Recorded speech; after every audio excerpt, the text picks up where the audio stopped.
எனக்கு வரப்போகிறோம் என்னை பார்த்துட்டு ஃபேமிலி பார்த்துட்டு வீடு பார்த்துட்டா போதும். கேர் லவ் அது மட்டும் தான் தேவை. அது இருந்தால் மட்டுமே போதும். எனக்கு காசுலாம் வேண்டாம், அது சம்பாரிச்சிடலாம். அது இன்னைக்கு பொறுத்த நாளைக்கு அது வந்து கான்ஸ்டன்ட் ஒன்றும் கிடையாது, அது டெம்பரரி தான். நான் வேலைக்கு போகிறேன், நீ வீட்டும் குடும்பம் பார்த்துக்கிட்டா போதும்னு சொல்லுவேன் நான். நீ வீட்டில் இரு, உனக்கு தேவையான சாப்பாடுலேருந்து கார் வேணுமோ எது வேணும் நான் உனக்கு வாங்கி தரேன், நான் வாங்கி தரேன். இது உண்மையாக சொல்கிறது தான். இல்லை இல்லை இல்லை இல்லை, நான் வரப்போகிறோம், எங்கே இருந்தாலும் வரப்போகிறோம் பார்த்தா சரி. இந்த பாருங்க தாலி ஆல்ரெடி முடிச்செல்லாம் போட்டு வச்சிருக்கேன். இந்த தாலியை மட்டும் நீங்க ஏத்துக்கிட்டீங்கன்னா இந்த வீட்டுக்கே நீங்க மகாராணி ஆயிரலாம். எக்ஸ்பெக்டேஷன் அந்த மாதிரிலாம் ஏதாச்சும் இருக்குங்களா? வருங்காலம் புருஷன் எப்படி இருந்தாலும் எனக்கு ஓகே, சம்பாதிக்கணும், வேலைக்கு போனாலும் நான் கேட்க மாட்டேன். நான் வேலைக்கு போகிறேன், நீ வீட்டும் குடும்பம் பார்த்துக்கிட்டா போதும்னு சொல்லுவேன் நான். நீ வீட்டில் இரு, உனக்கு தேவையான சாப்பாடுலேருந்து கார் வேணுமோ எது வேணும் நான் உனக்கு வாங்கி தரேன், நான் வாங்கி தரேன். இது உண்மையாக சொல்கிறது தான். இல்லை இல்லை இல்லை இல்லை, நான் வரப்போகிறோம், எங்கே இருந்தாலும் வரப்போகிறோம் பார்த்தா சரி. எனக்கு வரப்போகிறோம் என்னை பார்த்துட்டு ஃபேமிலி பார்த்துட்டு வீடு பார்த்துக்கிட்டா போதும். கேர் லவ் அது மட்டும் தான் தேவை. அது இருந்தால் மட்டுமே போதும் எனக்கு. சொந்தக்காரங்களும் சரி இல்லை வந்து ஃப்ரெண்ட்ஸும் சரி, நீ வேலைக்கு போயிட்டு அவர் எப்படி பார்த்துக்கிற அப்படின்ற மாதிரி அது வந்து ஈகோங்க. அது ஒரு ஆம்பளைக்கு ஈகோ இருக்க தான் செய்யும். அது எனக்கு இல்லை, நாங்கள் 2 பேர் தானே வாழ போகிறோம் வீட்டுக்குள்ளே. அதில் என்ன வீட்டுக்குள்ளே அடிச்சுக்கிட்டா என்ன இருக்குது, வெளியில் தானே ஒற்றுமையாக இருக்க போகிறோம்.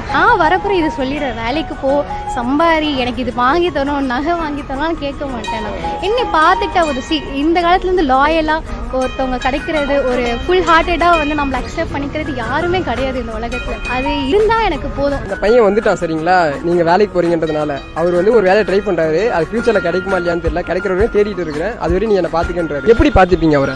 நான் தான் வேலைக்கு போகிறேன்ல, நான் படித்தருக்கு நான் வேலைக்கு போகிறேன், எனக்கு சொத்து ஏதாவது நகை இருந்தால் அதை வச்சு நான் உன்னை காப்பாற்றுறேன் தான் நான் சொல்ல போகிறேன். வரப்போதுமே அவன் சொல்லிட போகிறான்ல எல்லாமே எனக்கு. அப்போ அதிலே தெரிஞ்சுக்கலாம்ல எப்படி டிட்டர்மைண்டாக இருப்பாருன்னு சொல்லிட்டு. அது தெரிஞ்சுக்கிட்டா போதில்ல, நான் பார்த்துக்க நான் இருக்கிற வரைக்கும் நான் உனக்கு போடுறேன், இல்லாத போது வா நம்ம சேர்ந்து வேலைக்கு போவோம் தான் சொல்ல முடியும். வேற யாராச்சும் வந்து கலாச்சி விட்டாங்கன்னா உங்க புருஷனை பார்க்குறவங்க, எங்கள் அப்பா இப்போ என்ன சொன்னா, வெளியில் போனால் பார்க்குறவங்க 2000 கண், நம்ம பார்க்கும்போது 2 கண்ணு தான். அந்த 2000 கண் பேசுறது பார்க்குறது எனக்கு முக்கியம் இல்லை. நானும் என்னோட பெட்டர் ஆஃபும் வந்து ஒற்றுமையாக சந்தோஷமாக இருந்தால் போதும். அண்டர்ஸ்டாண்டிங் எங்கள் 2 பேருக்குள்ள இருந்தால் போதுமே. எங்கள் அப்பா அம்மாக்கு இருக்கணும்னு அவசியம் இல்லை எனக்கு தெரிஞ்சு. அம்மா அப்பாவுக்கு ஒரே பொண்ணு தானே, கல்யாணம் ஆயிடுச்சுன்னு வச்சுங்களேன், அப்பா அம்மா விட்டு நீங்கள் வேறு வீட்டுக்கு போய் தான் ஆகணும். அது இப்போ நினைக்கும் போது எப்படி இருக்கு? இப்போவே அந்த ஸ்ட்ரகிள்லாம் வந்துருச்சு. ஏன்னா எனக்கு இப்போவே 21 வயசு. அதுலேயே வந்து எங்கள் அப்பா அம்மாவுக்கு வந்து கொஞ்சம் பிரிவுகள்லாம் இப்போ எனக்கு தெரியுது.